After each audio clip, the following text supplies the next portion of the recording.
great question.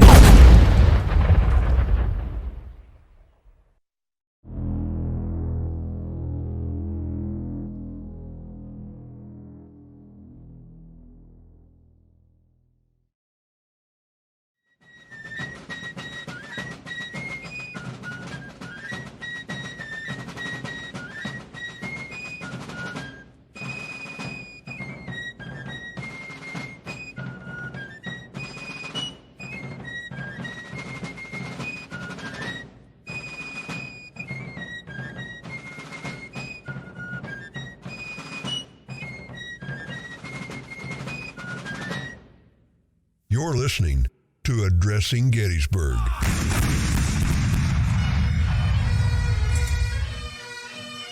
The hell is that? Oh, it's Scotland the Brave because it's on autoplay. Let's try that again. You're listening to Addressing Gettysburg. You're listening to Addressing Gettysburg. Oh my God. Can't win for losing. Hey everybody, welcome to this special edition of Ask a Gettysburg Guide.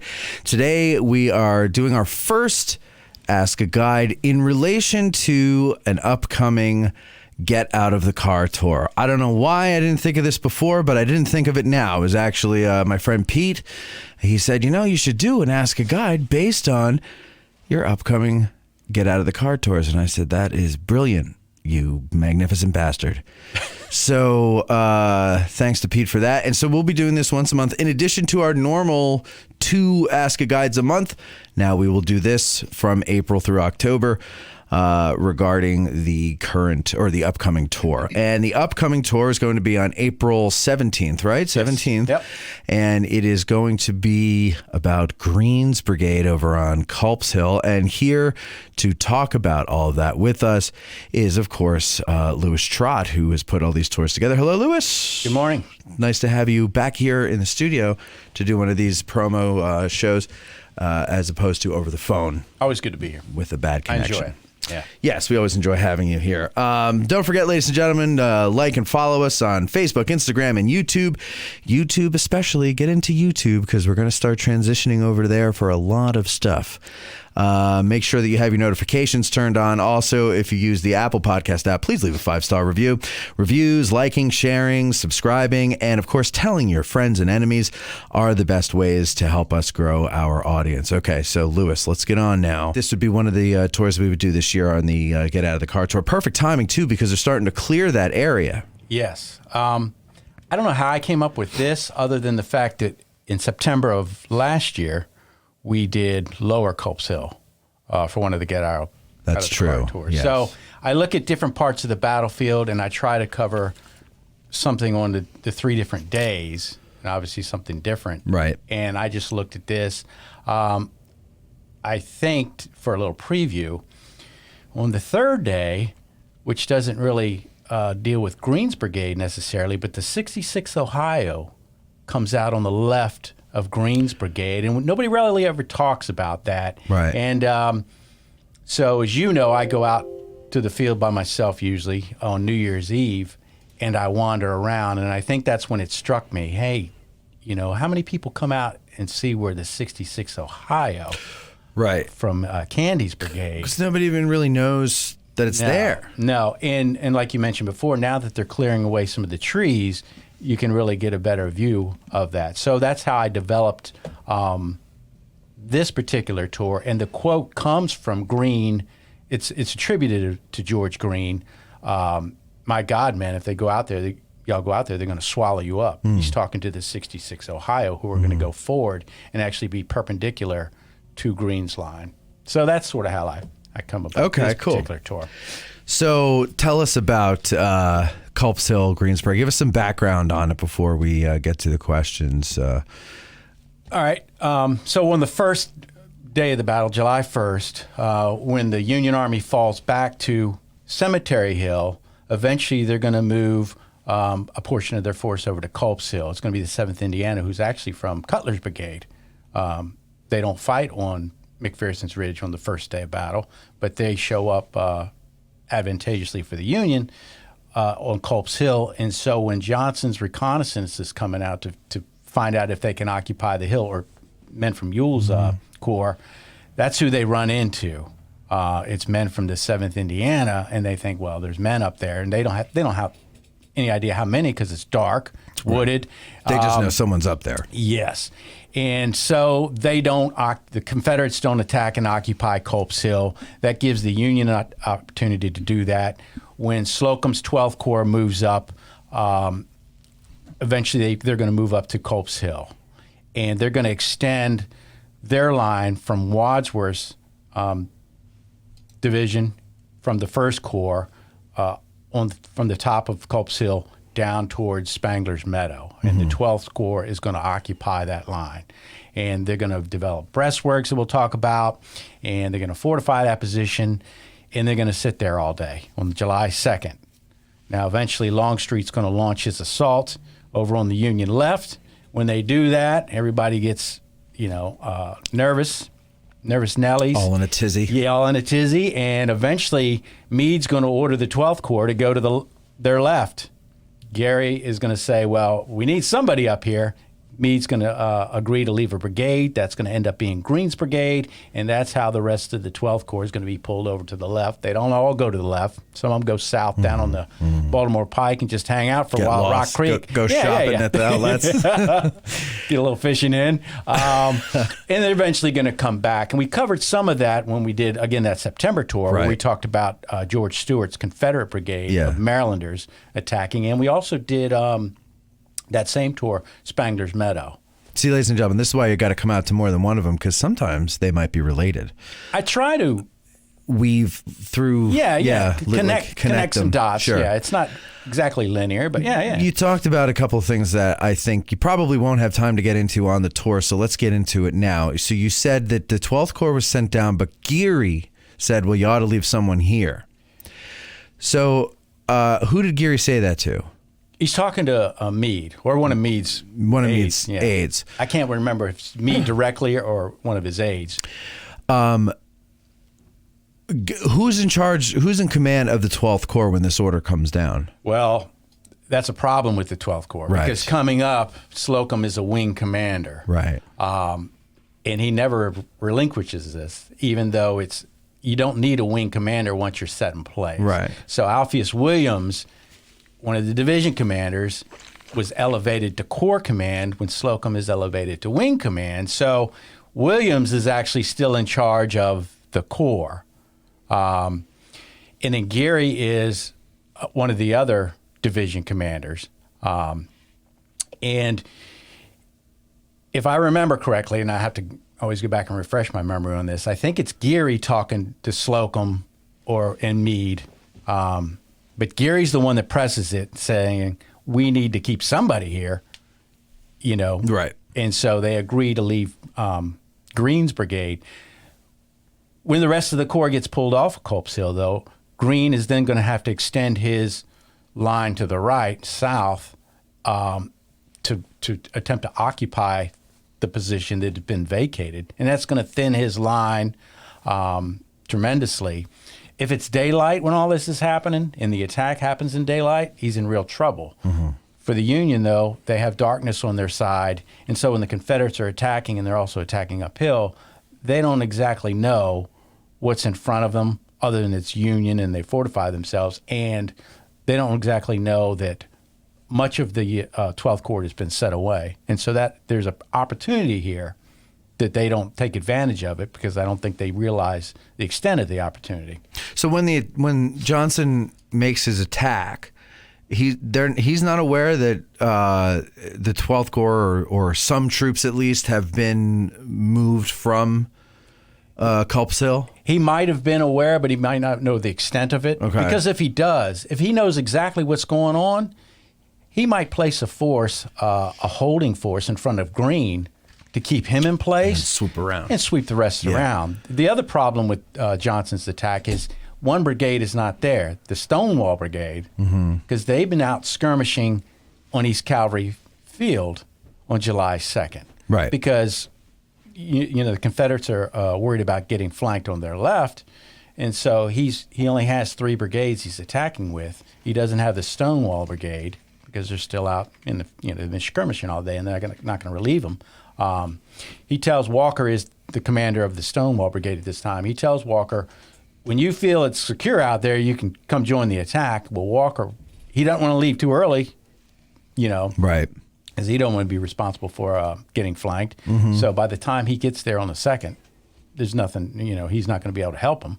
And then he does, the Stonewall Brigade takes part in the attack on the 3rd, but by then, the Union Army's moved back. So, but if Johnson realizes the opportunity to its fullest extent, he can simply move around to the left, and he can come through Spangler's Meadow, drive towards the Baltimore Pike, and that's the Union supply line, and cut that line, and then go from there. So you mentioned also breastworks. How did because we're doing this about Greene's brigade, and so what am I trying to say? What was the role that Greene had in building those breastworks? Well, Greene is an old engineer. Now he's the oldest general in the Union Army here at Gettysburg. He's 62 years old. He was born in 1801. He graduates West Point in 1823, but he comes out of West Point in the artillery branch. He's an artilleryman. Okay. I think he spends 10 or 12 years in the Army, but he never rises above the rank of lieutenant. It's all in the artillery. And so, back in today's Army, you're going to get booted from the Army if you're a lieutenant 12 years in. There's something wrong. But he leaves the Army, and that's where he picks up his engineering career, dealing with railroads and building bridges and stuff like that. That's where he becomes a known engineer. And that's the background that plays into building the breastworks. Now, his brigade had built breastworks at Chancellorsville also. So this wasn't anything new to them. When they get up on Culp's Hill, Wadsworth's division is going to fortify their position. And again, that is on Greene's left. Which is like the north-ish facing slope. Yeah. Between Stevens Knoll and the top of Culp's Hill. In the area where Slocum's monument is today, looking sort of towards the northeast. Yeah.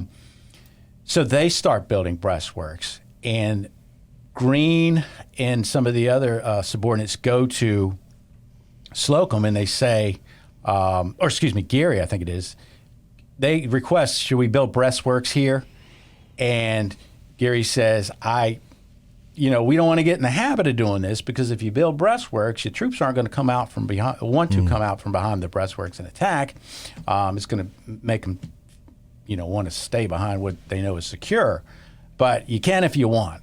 So they go ahead and they spend all day, or at least till about noon or 1 o'clock on July 2nd, building these breastworks.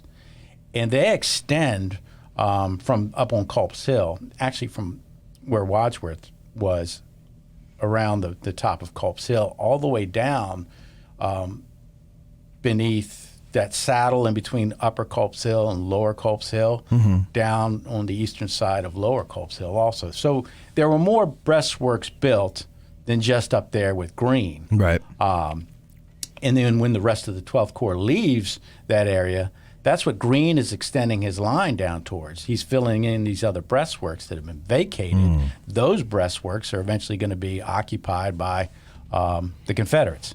Okay. Stewart's Brigade. So what happens during the fighting? So the bulk of the 12th Corps goes away. Yep. Geary says you ought to leave someone, and they say fine. Greene, because Meade wants the whole entire 12th Corps to be sent to the left, right? Yes, and Meade's not hanging out over there. He's monitoring what's happening on his left, which is Sickles' Corps is getting destroyed. So they need somebody, and I don't want to say he's in a panic, but he's in a panic. And he's just sending troops over there. Yeah. Because he sees this breakthrough that's occurring. And so he sends them over there.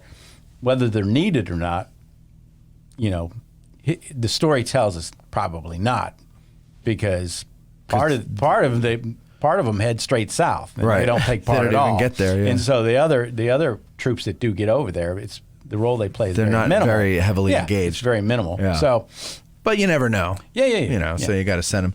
But in the meantime, Greene is sitting there with what, 1,400-ish? About that. Yeah, soldiers.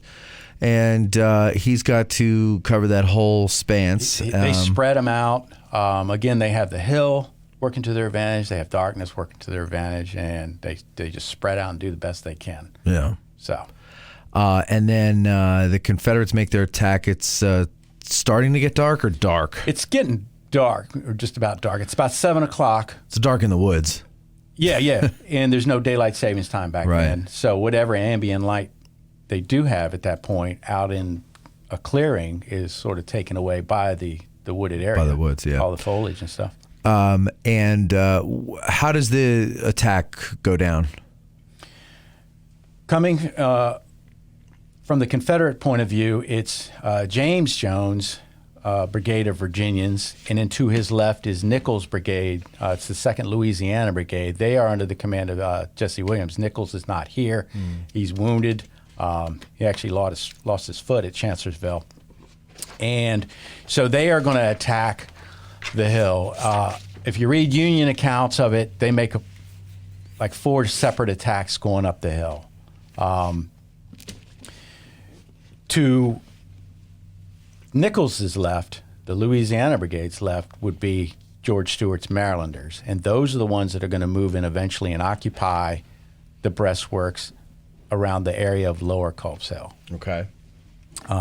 Eventually, they are going to, it's David Ireland's 137th New York Regiment is going to bend back their right, and they're going to occupy what is known as the Traverse.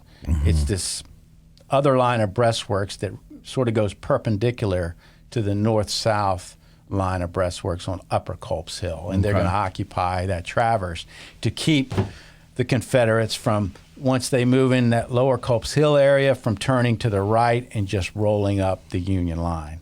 And like I mentioned earlier, eventually these Union troops are going to come back. When they come back, that's going to be Kane's brigade.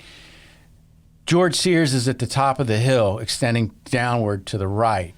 George Sears Greene. George Sears Greene, I'm sorry. Yeah. You're right. It's just for the people that don't know. He's going to be extending his brigade downhill to the right, and it's Kane's brigade, Thomas Kane. I always want to call him Charles Foster Kane. And all the young people don't know what I'm Citizen talking about. Yeah. Kind of an overrated movie, but we'll talk about it another time.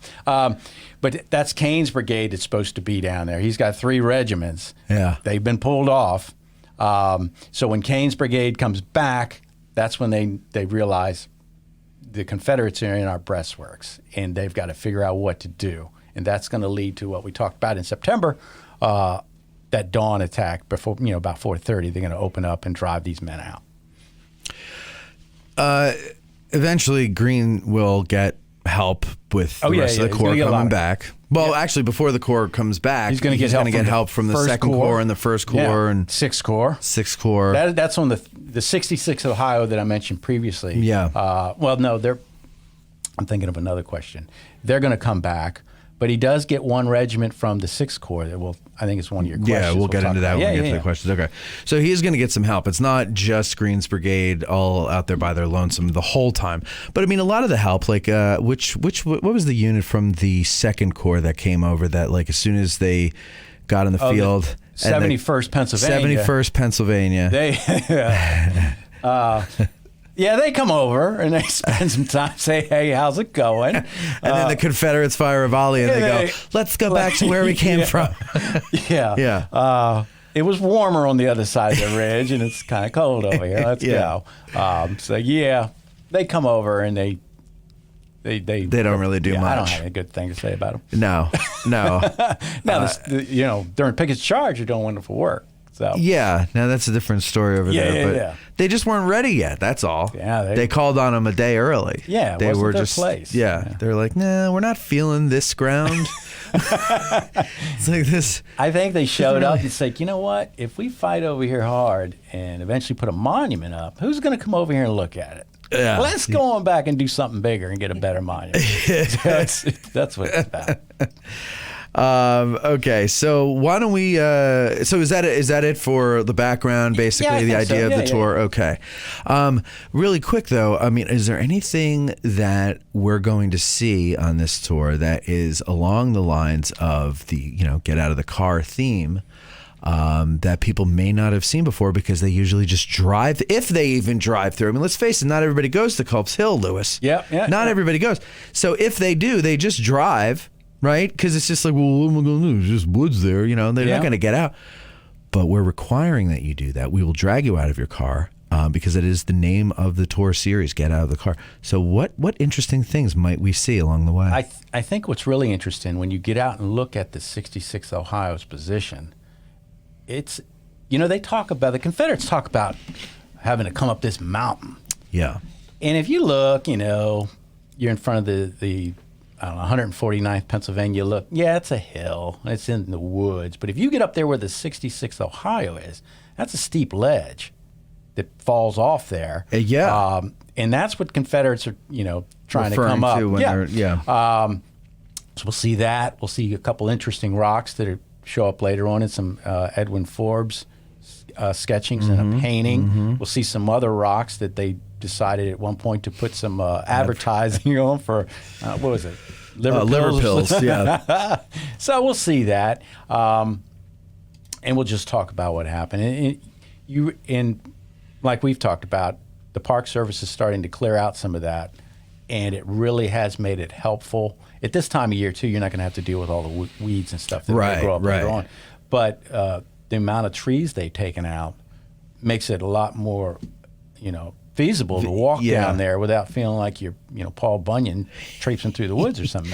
Well, and most importantly, you can see. You can see what a better idea of what the ground may have looked like at the time. Looking both ways, too. Looking both it's interesting ways. to walk into those woods and look back, and then you see what the Confederates were looking at.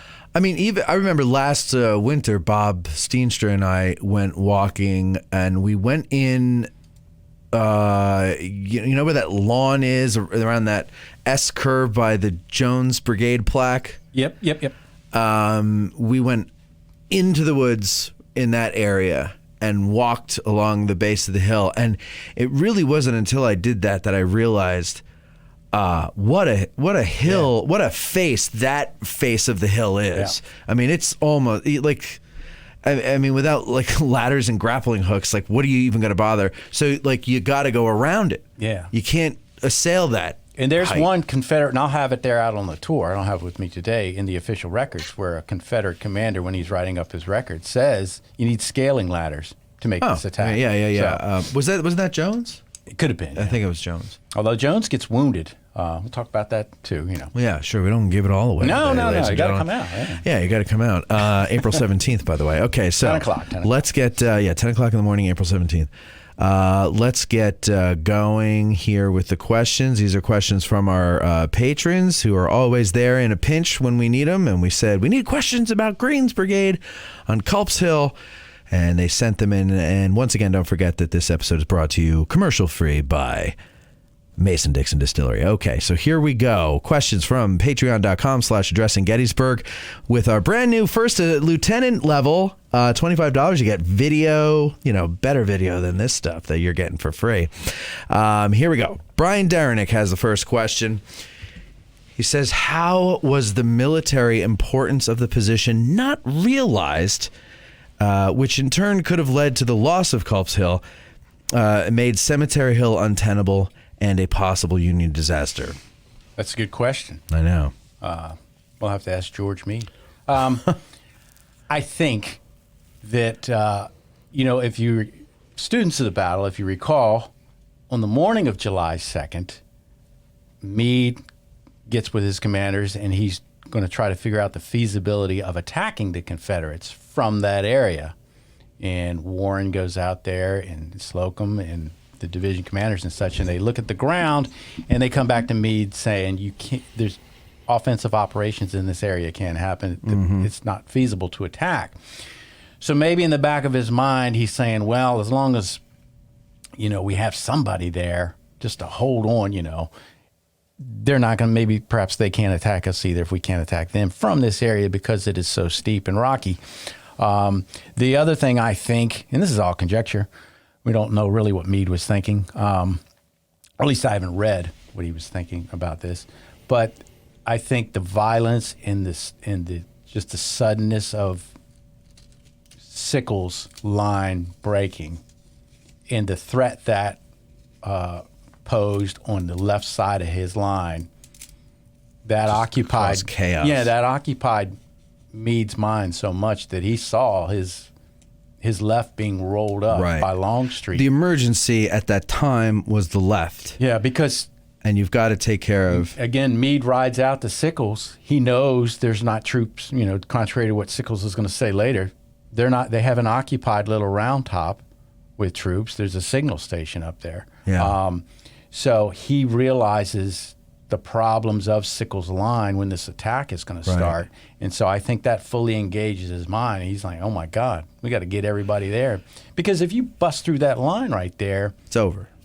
yeah, you're coming back there. You're so close to where all the artillery reserve is and all those supply wagons. Baltimore so Pike. that occupies it. Yeah, it's like if you have someone coming in with with two bleeding wounds, and one is a superficial flesh wound on the chest, and the other one is the femoral artery, you're going to stop the bleed. Maybe you'll throw something on the chest, but you're going to work on the femoral artery until that's under control. Yep. Before you can then go and really take care of the chest. And I Yeah. think like the femoral artery was Sickles' line. And No up to- pun intended, because he lost a leg. And up to this point, on Culp's Hill, you've had this artillery duel. Yeah. That on the Union side, it encompasses East Cemetery Hill also with Latimer's unit over there on Benner's Hill. So that's all you've got going on so far. They haven't attacked yet. So you're just thinking, oh my God, you got to stop the bleeding over on our left. Yeah. Going back earlier, though, and stop me where I'm wrong here, because this is just my understanding of the events and everything, okay? July 1st, Howard's in command by the time they're all falling back to Cemetery Hill. He's got Confederates coming at him from where he can see, where he just was, the northwest and the north. And he's got to rally his broken corps and the First Corps and somehow solidify the line on Cemetery Hill. And is he the one who extends the First Corps up Stevens Knoll? I think it's Hancock. It's okay. So when so Hancock gets here. So Hancock gets here. He extends that line. Yeah, he sends And troops over he's there. the one that sends the 7th Indiana up onto Culp's Hill to kind of check things out on the other side of it, right? If I recollect right. Yes. Yeah. So it's not that they didn't recognize or that no one recognized the importance of it. It's just that, again, with the femoral artery thing, Howard has to worry about holding and collecting himself and strengthening his position on Cemetery Hill before he could even think of it, because he doesn't know July 2nd is going to happen. He doesn't know what's going to go on. We look at Culp's Hill today and we go, oh man, like this is the key to everything, or whatever we think. And but he didn't know any of that stuff. He didn't know. He's new to the field. Like, he's only been there for several hours. And most of his attention was not being paid to that area. It was enough to say, leave somebody here. Yep. But he was focusing more on everything that was going on north of town. Right? Yeah. And So, I mean, just psychologically, you're not thinking of Culp's Hill at that moment, but it's not until calmer eyes come up in Hancock, and he's able to look and assess it. Because sometimes it's easier when you're new to this situation to see really what you got, right? Yeah. And then Hancock's one of those guys. yeah. And, so much is going on. He's, and those troops coming out of the town are disorganized and stuff. The Union troops that are falling back, he's Yeah. just trying to get them together Right. and stop the stampede. And luckily for the Union cause, somebody does recognize that, hey, we should put some men over here. On the other side of the ledger is the Confederates. If they'd have moved with anybody more expediently and put somebody on Culp's Hill, maybe then you have a different story. And not to get into the Ewell should have attacked Cemetery Hill debate or anything, because that becomes a useless debate. Yeah. You know, and again, he's wore out too. His troops have been fighting all day. But if he could have got somebody up there on that hill a little bit sooner, you've got the troops up there. So when the Union's starting to move over there to Stark, they don't know. It Right. It would be the opposite reverse. story. Yeah. So Roy Mead, he says, "Hi, Matt, Eric, and Lewis. My question is, did Greene's Brigade's veterans ever receive the same type of recognition during their lifetimes that people now give to Chamberlain or the Iron Brigade? Thanks to the great work you do." That's an interesting question. yeah, Let's just say no. no, we do Yeah, because we we do now. recognize it. But the Iron Brigade got their moniker from some other battle, and they had their distinctive hats. Got their what? Moniker. Moniker? Moniker. Isn't it moniker? It's a moniker, isn't it? Isn't it moniker? Yeah. I just pull my tail between my legs and head back to Richmond. You threw me off. I thought it was some new... I am a rube. I admit it. I don't know. Some days I'm proud of it. Some days I'm not. But I don't. You know what it is? It's a pet peeve of mine. I can't, and it's not because I just can't let. I know people know better. I knew you knew it was moniker, but you just said nomiker, and like I've done that. I've said the wrong word when I knew the right word, and I can't let you go without having corrected you, so the audience knows that you know the difference. He's a big fan of pointing out other people's faults. Well, and that too. Yeah. I can handle it. Anywho. Yeah, I'm sorry. So they got their distinction in a battle prior to Gettysburg, and so they bring that with them, and they're known. Right. Greene's Brigade didn't have. Yeah, the Iron Brigade's known by the Confederates by the time they get here. Mm-hmm. So, and then in the case of the Chamberlain, well, that's just the regiment, the 20th. That's not Right. Strong Vincent. Nobody runs around talking about Strong Vincent's brigade, although we got a tour coming up later on this season with that. But they just don't. They do great work here. Greene does great work here. They just don't. I don't think they had that pedigree, that history that some of these other brigades do, and that's why we don't. You don't see them. And then they're also sent west after this battle, and nobody really. It's this army that gets the attention. They are sent west, and Greene's going to be injured in a battle out west, and he's going to leave the army for a year. I think it's around a year. When he comes back, he's put in sort of nominal positions. So his involvement with that brigade ends after, shortly a few months after this battle. So it just doesn't have that pedigree that some of these other brigades. Yeah. But the people telling this story give Greene's brigade their due. I feel like for Greene and Culp's Hill in general, and especially the 137th New York, that their day is about to come in the historiography of the Battle of Gettysburg, because in the next couple of years, Little Round Top will be closed. Yeah, that's a good point. And Culp's Hill will be open and cleared. And now we get to hear about. I mean, to me, it's just the story of Greene's Brigade is a little more terrifying to me, because, now maybe Chamberlain and Vincent's brigade and all those guys on Little Round Top didn't know this, but I know that there's plenty of help coming their way. Yep.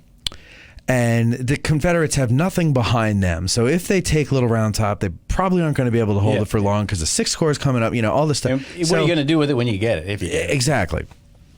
Culp's Hill, on the other hand, you got 1,400 men against almost 5,000 Confederates. So close to the Baltimore Pike. Yep. I mean, They hear wagons later that night on the Pike. They think maybe they're retreating. Yeah. And they're you not. can see, when you go on certain parts on Culp's Hill, at this time of year, especially if you look through the trees, you can see cars on the Baltimore Pike. It is very close, dangerously close to leave that unprotected. Yeah, I do think he asked about, I think, how veterans perceived it. In some of the official reports about the action, some of the commanders mentioned that Greene's brigade saves the Army of the Potomac here at Gettysburg. Okay. So there was some acknowledgement. Again, somebody writes a book later in modern times about the Iron Brigade. Yeah. Nolan, I think, who's writing a book about Greene's Brigade. And Someone needs to. Greene he's not of the vein of Chamberlain. Again, Chamberlain had a regiment, not a brigade, but he's sort of a self-promoter. Well, and He writes his memoirs and he writes yeah. several different things. He writes a lot. And then gives speeches. Jeff Daniels shows up. And then Jeff Daniels. It's over there. Once you get Jeff Daniels speaking your words. Yeah, who wants to play Greene in a movie? Some old guy. Who would you get to play Greene? I don't know. All the good ones are dead. Yeah, exactly. John Reynolds. We got a lot of names from our What's he doing generals here. Thought he was dead. John Reynolds is alive and kicking. Welcome back. He says, when trying to rank the most important performances during the battle by a regiment or brigade, where does the performance of Greene's Brigade rank in your opinion? It's up there. Yeah. Based on what we just talked about. Yeah. If the Confederates bust that line right there and they keep moving towards the west, they're eventually going to get to the Union supply line, and the Union Army is going to have to do something else. It's going to make their line untenable. Yeah. The Union. And so it's right up there. But again, like you said earlier, people might do a drive-by on Culp's Hill. Yeah. I know way back when I did my examination, my oral exam, going out on a guide on a tour for a 2-hour tour, you had to include Culp's Hill. Mm-hmm. And so you're just driving, you're talking as best as fast as you can because it's a timed event. But on a normal 2-hour tour now, you mention Culp's Hill, and you say, hey, this went on over there. But you don't really go over there and investigate it like you do Pickett's Charge. I mean, I would imagine Little Round Top. Yeah, I mean, I would imagine that if you if you tried to explain even briefly, on July 2nd there was just one brigade, and the fighting took place at night, and then blah blah, and then everybody came back, and then the next morning the fighting resumed, but now everybody's there, and it's just like that would just. To me, I would think if they're actually interested and curious, that would just lead to questions, and you'd end up spending a lot of time there. When I talk about, especially the July 3rd morning action over there, it's in context of Lee's plan. That disrupts Lee's plan. Lee's original plan for July 3rd is not what we know today as Pickett's Charge. Right. It's to resume the attack from both flanks. When the Union Army attacks over there, that disrupts that. So that's the context I talk about it. And that's what we do today. But after this place was established as the National Military Park and people started coming here, that was the place to go because that's where you could see the battle damage. Yes. These trees shot up. The breastworks were more evident back then. Mm-hmm. And so that's where you went. You could actually see what happened. Right. And today we don't have that. Those trees are gone. Remnants of you can see where the breastworks were. But you're right. Hopefully they're going to rehab Little Round Top in the fall, and that's going to last a while. I think that the natural inclination will be to move over to Culp's Hill. And it's a good opportunity for guides who might want to talk about Culp's Hill, but like you said, you don't have the time in a tour. Well, now you do because you can't go up Little Round Top. And I know you've had Charlie Fennell on, yeah, and that's his baby. Yeah. And I can't disagree with him that's the important spot on the field. Oh, I agree. Yeah. I think Little Round Top is a more romantic hill. You can see the sunset. You can see the sunset. It looks cool. It's half bald. Yeah. Like me. And it's the looks cool part or the half bald? The half bald part. Okay. Unfortunately. No, and you have a guy like Chamberlain who really knew how to write. Yeah. And that's the thing, is it captures the imagination. And, it's this little regiment on the end of this long line of regiments, and it all falls down to them. Yeah. But it really didn't fall down. So come on. Yeah. No. But it's a great story. Yeah. And it's beautiful sunsets. I think it's, back to his question, it's very important. The way the field is laid out for modern visitors and all that, it doesn't get the dimension that it probably should. So, Kate Von D. She asks, when was Greene's Brigade relieved I know that Kane's brigade moved in sometime during the night, followed by Candy. Can you clarify how and when that relief took place? Thanks, guys. Matt, you are handsome. Well, thank you, Katie. That is very nice of you to say. She didn't mention cool. She just said handsome. She just said handsome. That is a good question. As I mentioned earlier, Kane's brigade, Thomas Kane, not Charles, was to the right of Greene. And then Candy's brigade was sort of in the back as a reserve. And so those two brigades get pulled away. And if you ever want to remember the brigades, it's Greene, Candy, Kane. I'm sure everybody's already heard that. When they come back, the fighting over there ends probably around 10 o'clock, the last of the Confederate attacks. And once they're pushed back, the Union Army is going to move back in.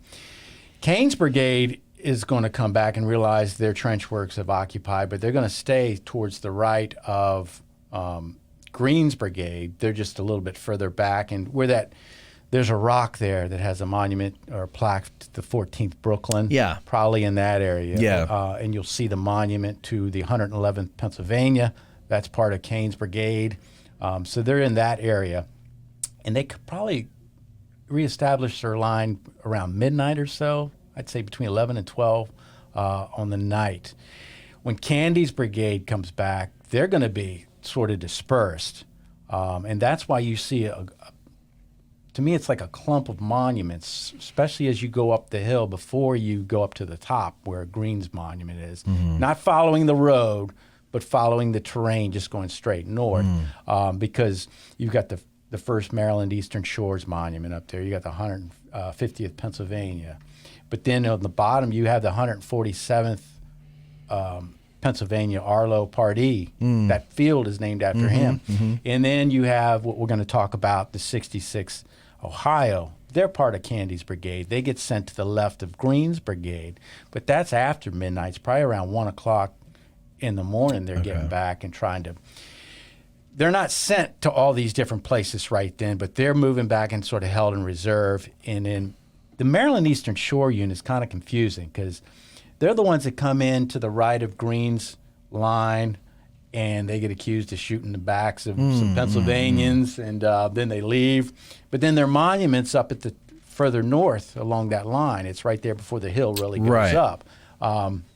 So their action's a little bit confusing. But that's Lockwood's brigade? Oh, yeah. I'm sorry, I'm getting my brigades mixed up. You are right. Wait. Oh, I wasn't correcting you. I was asking you. Yeah, I think so. Yeah. Okay. Let me make sure. I start throwing out all these. Because isn't Eastern Shore? That's Lockwood, right? Yeah, it is. Yeah. Okay. Yeah. But when these units come back, especially Candy's is spread out. Yeah. The 5th Ohio down there with the owl on the rock. You see where their position is.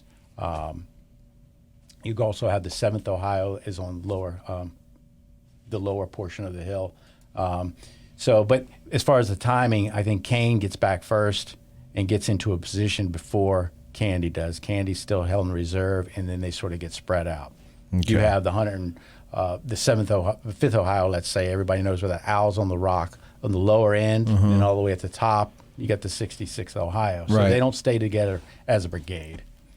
So it's basically, that's kind of indicative of what a mess it was when they all came back. It's dark. And you got Confederates now in the trenches that down on lower Culp. Or Kane's brigade. So Kane can't go there right now. They're not able to reoccupy that line right now. So they're just waiting for the next day to come, and that's when they drive them out. All right, let's see. The Great Trinetti, he says, why is Greene's monument up near the observation tower, his left flank, and not in the middle of the line? That's a good question. Yeah, that's a good question. I don't have a specific answer. I think that's a prominent hill, so you put it up there. He's pointing down. That monument was put in dedicated in September of 1907. So Greene is dead by this point. He dies in 1899. Okay. He was born in 1801. Almost made it 100 years. Yeah. So good for him. He used to be, when he comes back into the Army, so when the war breaks out, he's been out of the Army for quite a while. Again, he was an engineer working on railroads and bridges and such. He comes back in. He is going to be the colonel of the 60th New York. So that's his former regiment. Not saying that that's why the monument's there, but it is a prominent spot. And if you come further, as he's facing out into the woods, pointing at the Confederates attacking the line, you come to the right of that. That area is pretty crowded with monuments that were already there when Greene's monument. All those monuments get put in the late 1880s. Okay. So it's pretty much monumentalized by that point. And I think it's just the prominence of that hill. I always took it as, because it's on the visually, top of the hill, yeah. he's the guy responsible for really holding that hill. Yeah. When it was at the most risk was when he was the only guy there. Yeah. Right? Because I that's think it. it's more dramatic up there. And he was the one that was really in favor of the breastworks. Yep. And convinced Geary that, let's do that there and have a great time with the breastworks and stuff. We'll have a big party. And then, so, I mean, he's like the hero of Culp's Hill. Yeah. And it was... Is he known as that? Can we coin that? Have we ever heard that before in relation to Geary? You can make it a Dressing Gettysburg original. Well, let's do that. Not Geary, I'm sorry, Greene. Greene is the hero of Culp's Hill. Thank you. What's interesting is, to me, he has an all New York brigade. Mm-hmm. He's got the 60th, 78th, 102nd, 149th, 137th New York regiments. He is not a New Yorker. He's from Rhode Island. His brother, he's an old man. His son was a lieutenant on the Monitor. Okay. When the Monitor is having its battle with the Merrimack. Mm-hmm. Now, his son is in charge of the aiming the gun and shooting the gun and stuff. And he's a lieutenant. The lieutenant in charge of the Monitor is wounded during the fight, and Greene's son actually takes over. Huh. And is before the So they're the a entire, family of leaders, the Yeah, Greenes. well, Rhode Island has a lot of mariners. Yeah. Is that a good word? Yeah, that's a good one. So it makes sense that one of the guys is in the Navy. Sure. His daughter is going to marry the son of Hannibal Day, who's also here at Gettysburg. Mm-hmm. His brigade fights down, or division fights down in the Greene's daughter or Greene's son's daughter? Greene's daughter Greene's daughter. is going to marry the son, Of who's also an Hannibal. old man. Yeah. Hannibal Day's an old man. Right. too. Okay. So their kids would be the same So, age-ish or something. Yeah. So I just, all these little family connections are interesting. Well, I mean, it makes sense. They're all military families. Yeah. They would know each other somehow. He lost one son in the war. No, I'm sorry. That's Geary. Geary's son was lost later in, I think, 1860. Geary's another interesting guy. Yeah. His son was in artillery. Now, real quick before we move on about the monument, if you read about the dedication ceremony, and Sickles is in charge of all that, he's still the commissioner of the New York Monuments Commission, and that's what this Greene's monument has come in under the auspices of that, even though he's from Rhode Island. It says that the monument will be placed on the west side of Slocum Avenue. Obviously, it's on the east side, and it's at the top. Mm-hmm. So where it is now is the original place they picked out, I don't know. I just know when they had these committees and they said, all right, we got this idea, let's do a monument. And they get a guy to sculpt it, and then they get somebody else to form the mold and stuff to get the monument, and then they put it in. Is it where they originally intended? If you just read the minutes of all the meetings they had, it says on the west side of Slocum Avenue. So maybe it made sense on paper, and then somebody showed up on the field. Yeah, and they're like, let's not do that. Yeah. Okay, Rich Snyder, he says, was it a mistake for General Meade to send troops already positioned at Culp's Hill to rush to the rescue of the Sickles debacle happening over at the Wheatfield and Peach Orchard? Was it a mistake? Could have been. Could have been, yeah, but it didn't prove that way, did it? No, luckily. Yeah. If you ask Sickles, it's a monumental, and he writes about it in the within the dedication notes for Greene's monument. Sickles comes here and gives a speech, and that speech is part of the record for his monument. He makes a point of saying, Meade, stupidly, he doesn't use that word, moves everybody off, and it wasn't for Greene staying put, we wouldn't be here talking about. Well, there you go. So Even Sickles, broken clock is. and at least- Sickles isn't the only one that says that, by the way. Mm-hmm. But it could have been a monumental mistake. Things, no pun intended. no, that's good. I like Thank you. But the way things worked out, and it gives us more stories. Yeah. I'm all in favor of events that create stories. Right. That's what life's about. Absolutely. It's all stories. It's called his story. Yeah. Not story. Yeah. Okay, Michael Lentz says, when Rufus Dawes recounts the actions on July 2nd, he says that when he arrives with the 6th Wisconsin, Greene hands him a card. What is that about? Why is that important? It was a Hallmark card, I thought, right? It's, yeah. He Happy to opened it have you up, here. It had a nice rhyme in it. Right. Thank you. Rufus Dawes has never met George Greene. So he's been told to go over here and report to this commander that he doesn't know. You might have heard the name before, but he's never Right. met him. So he doesn't know what he looks like. Presumably he doesn't know what he looks like, but he just doesn't know him. So when he comes over here, it's dark. He runs into a guy. It happens to be General Greene. And General Greene says, "That's me." And he writes his name on the card, and he gives that to Dawes. This is all according to Dawes. And it's either to verify that, yeah, you reported to the right person. I can't imagine he's doing it.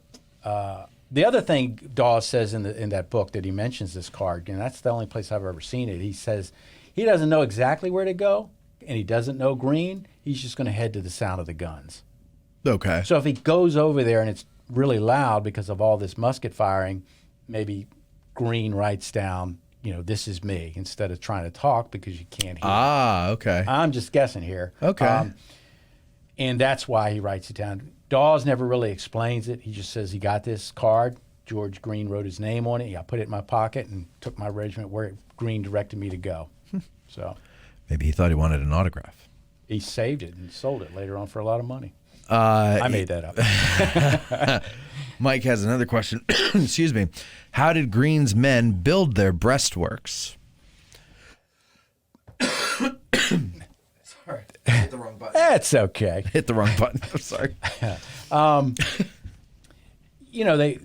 They used whatever rocks were available. They used their canteens to try to dig a little bit and create some dirt. They chopped down trees, not big trees like you see that are chopped down over there now, but the smaller trees that they could.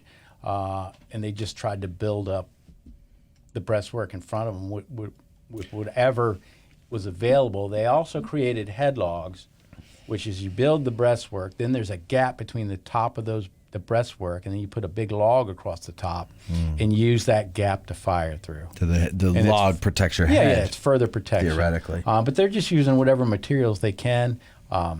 If you got a Pioneer, any Pioneer troops nearby, you can borrow their shovels or spades or whatever. Right. But they're just, what helps them is they have, they don't know it at the time, but they got all day. Right. Again, they've written that they're probably done around noon. That's in several places where it's stated that they finished building the breastworks around noon. Okay. But then you got the rest of the time to make adjustments and fortify it even further. That might Because you've got skirmishers out there, so you know you got that nothing's skirmishers coming. out there, yeah. And nothing really starts until around 4 o'clock when Latimer opens up.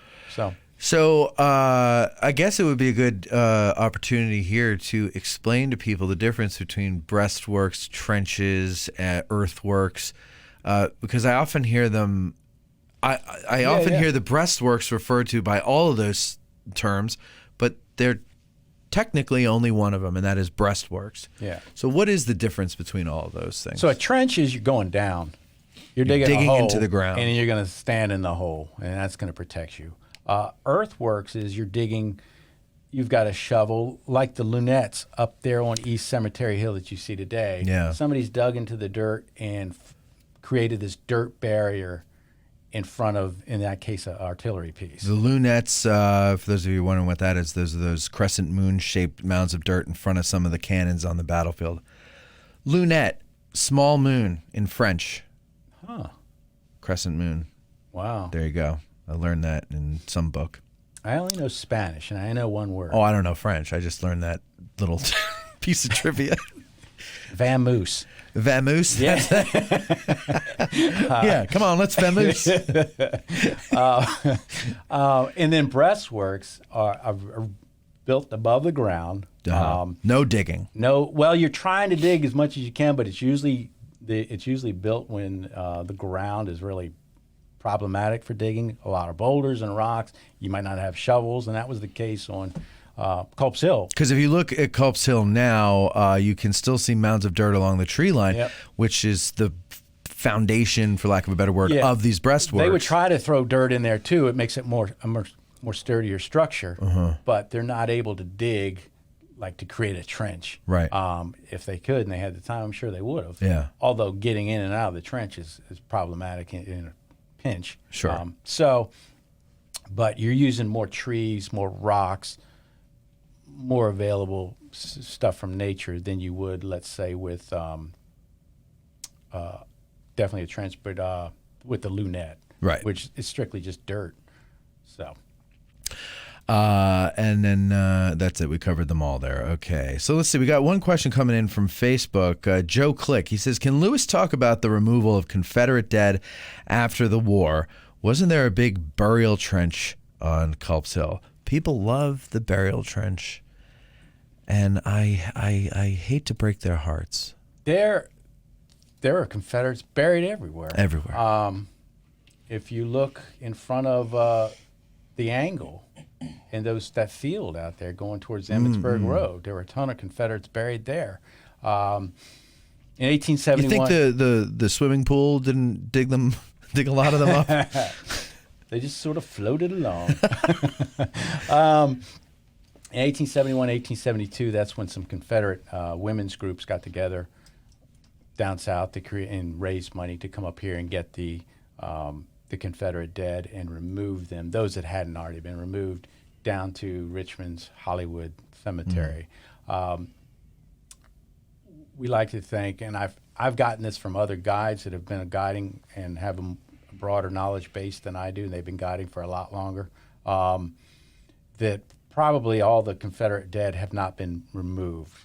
And the place that they probably haven't all been removed from would be Culp's Hill, because it's not farmed. There's, you have East Confederate Avenue going through there, but other than that, there's really not any roads going through there. For the longest, it's just the woods that's growing out of control until now. So there could be a Confederate trench over there somewhere. There were certainly a lot of Confederates buried over there, and you can see it on the map. The Elliott map? The Elliott map. Right behind you there. If you, Yeah. if you get a hold of that and you go out there and walk the field, you can get an estimate of where these burials took place. Yeah. And then, depending on what the land looks like. I know there is a dip out there. Yes. And but that could have been an old roadbed or something. Are you talking behind the 1st Maryland or 2nd Maryland? Well, that's one little area. That wouldn't be I don't think that'd be a trench, but out there in the woods, there is, there's slight slopes on either side. It comes down to this flat ground, and some people have thought maybe this is the trench, but we don't know. It could be an old roadbed. I would bet an old roadbed. Yeah, because I think the trenches, when you actually see them, are less. They're not as impressive as we make them out to be in our minds. Yeah. Now I've heard somebody knows there is a trench out there. I can't say their name because I can't remember their name because it doesn't deal with my tours. But it's somebody with a lot of knowledge. I think they live around here and they know where one is, but they don't tell people because they don't want everybody coming out there and messing with it. I know where agree with one that. is, and I'll. You probably got it from this person I can't remember. No, the name. we found it. Oh, And we started digging it up and throwing the bones all over the place and dressing in the uniform. I get it now. Yeah. Yeah. That makes sense. No, we found it, but it's on private property, and I'm not going to say who or but we used the Elliott map, and Cadaver dogs. Oh, that makes sense. Yeah. Why wouldn't you use cadaver dogs? Yeah. Well, we were very lucky in that we just like accidentally met these people who were in town with cadaver dogs, and we're like, "Hey, we've been working on this thing." That happens all the time. And they're like, "Yeah, let's go." Yeah, I was out there again New Year's Eve, just wandering in the woods, and like I was in the woods. Yeah. And there's a bunch of rocks out there, and then there's a bunch of land, and you know. There's a lot of stuff out there. Yeah, it's impossible to say. I personally don't believe that pit behind the 2nd Maryland is actually a burial pit of any kind. I think it's just like a dip in the ground. It makes a great story. It does make a great story, and people love to put their little mini Confederate flags there, but I just don't. What do you think, Eric? Are you what do you think that there are you know what my question is? Are there identifiable? No. Burial Do you think trenches? behind the 2nd Maryland? Do you think that that's actually a trench? I don't know. Okay. Jury's still out with Eric. I know Tim Smith says no, Yeah. but I honestly have not taken the Elliott map out and seen if, maybe this lines up. But really, there's no like major landmarks on the Elliott map that I could line up with what's out there today. Yeah. Like that's why the Elliott map doesn't really do that much for me, is because they'll make like one little tick mark out in the middle of this field, and there's nothing around it, and they don't identify any building, no structures, no terrain features, nothing. It's not a topographical map. So how do you go out and say, okay, this is where this dude was buried 150 years ago? You kind of can't. And that's the thing too with if you look at like the southern end of the Elliott map, the southern end of the field, in Rose's Woods, it's like something like 900 Confederates are in and out of Rose's Woods. It's so rocky there. How are you getting that many? Yeah, and there weren't even that up. many dead there. No, exactly. And when Elliott came and did his map survey, right. He basically doubled up on the number of dead that were around the Rose Farm and Rose's Woods, and he doubled them on the map too. Mm-hmm. Now, if you do the math for the amount of bodies taken to Hollywood Cemetery and the amount of Confederate dead, the math doesn't add up. As in, they didn't take all the bodies. Yeah, it's almost like 1,000 off. Yep. So, well, I'm sure. I'm sure a lot of them got tilled, by farmers and that's what I'm saying. There could be some over there because unlike, Pickett's Field was used as tank training ground, which we discussed in another Get Out of the Car tour. And it's farmed today. And so that land is used so much that I have to think if there was anything left, it would have risen to the surface already, like the bones did. I think it's 96 when they find human remains out by the railroad cut. Yeah. And you just don't have that type of activity on Culp's Hill. So I think there probably are some Confederates still over there, but where they're at, I don't know. Yeah, no, there's got to be people. And I can't, I'm not into going out and looking for them. You know what I mean? I don't want anybody looking for me when I'm dead. No, leave me alone. Yeah. Let me rest in peace. I like it out there because I knew Confederates in this case walked. They had to have walked where I'm walking. That's the appeal to me. Okay. And you go out there in the wintertime, it's all quiet, and you just stand still and listen. And you can hear the echoes. Yeah, they're talking. Johnny Reb. What are you doing here? Well, I'm from Northern Virginia. Okay, you're safe then. And no more. Northern Virginia. I had a friend who's from, and this was 20 years ago in college. He was from North Carolina, and I referred to because I wanted to live in Northern Virginia I thought I did because I have family there, so I've been going there my whole life, and I mentioned whatever we were talking about, and I go, and that's why I moved to the South, and he goes, boy, you ain't in the South. Yeah. And I said, what do you mean? He's like, you're in Northern Virginia. He's like, this ain't the South. Yeah. And I was like, well, it is to me. I'm from Northern New Jersey. And and now Northern Virginia is like Northern New Jersey because of all the people from Northern New Jersey that moved down there. They want to get rid of most idiots. They turn it into what they flee.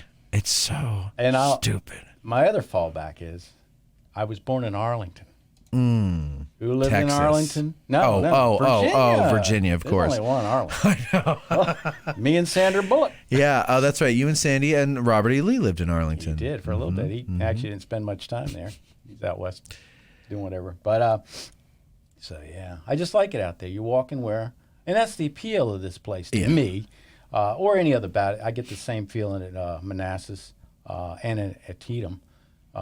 You're walking in the same spot where these soldiers walk. Do you get like every time, even here, and I'm here, I go out on the battlefield quite often, and every time I actually get out of the car and like set foot on it, I get not almost like a queasiness in my legs.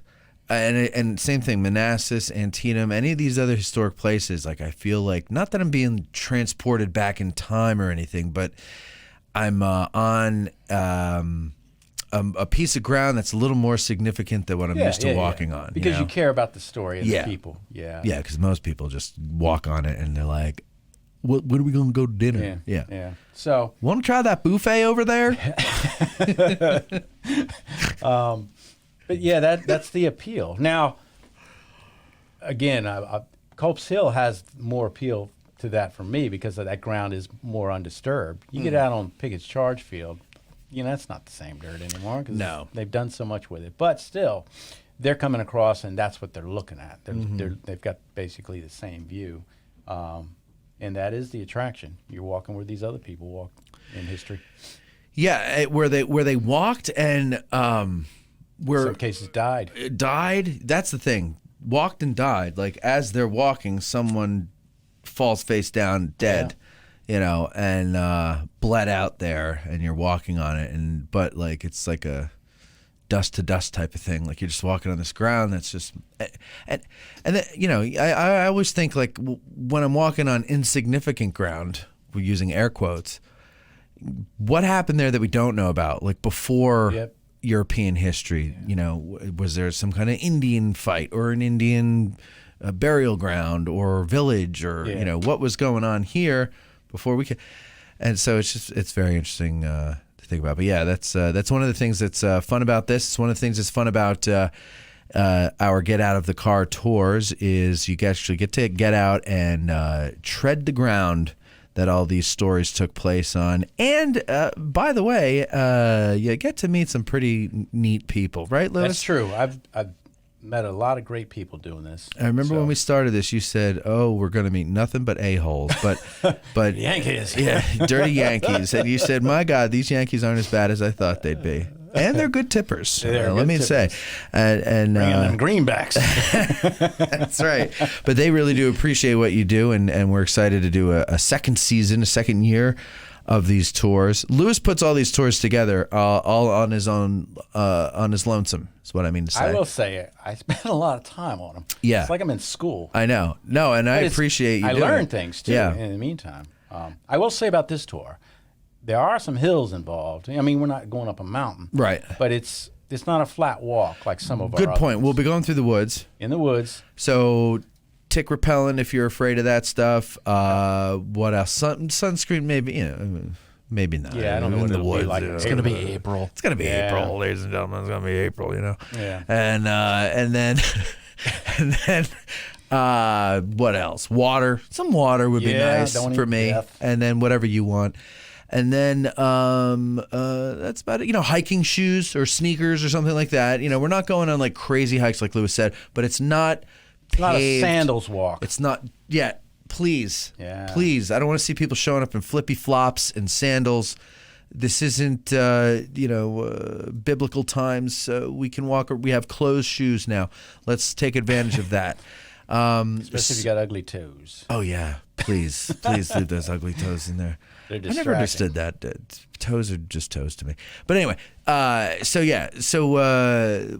tick spray, water, good shoes, and, if you care about sun and sunscreen and all that jazz, I can't think of anything else. Again, these tours are free. We just ask that you go to addressinggettysburg.com/tours and go into the calendar, find April 17th, click on Get Out of the Car Tour, and register. You don't have to pay.